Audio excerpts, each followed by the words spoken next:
منځونو کې خوند نشته، خشوع زو منځه کې نشته. وجه دی چې په کمې طریقې مونځ کېږي، په هغې طریقې باندې مونږ تاسو منځونه نه کوو.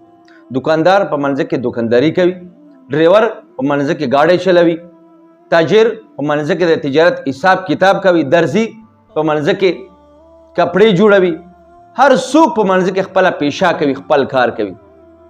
دغه سوچ نه وي چې زه چاته ولاړ یم، زه الله سره خبرې کوم، الله ما ګوري. که کله مونږ تاسو منځونه په دې طریقې باندې راغلل چې کله مونږ تاسو منځه ته ودرېږو، مونږ دغه تصور وکړو چې مخکې مونږ نه کعبه دی، ښي طرف ته جنت دی، چپ طرف جهنم دی، ما لا ګوري، شاته د مرګ فرشته ولاړه دی او دغه زما اخیری مونځ دی.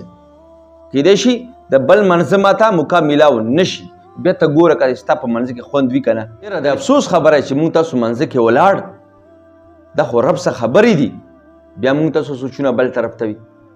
دا خو منځه پرې یو ګپ شپ دی، دا خو منځه پرې سپکوی دی. تاسو به کتل وي جج ته چې څوک ودرېږي، څومره په توجه سره ولاړ وي، څومره په عجزي سره ولاړ وي، او چې خپل رب ته ودرېږي بیا نه عجزي وي، نه سوچ وي، نه فکر وي، بس صرف منځه نه ځان خلاصول دي.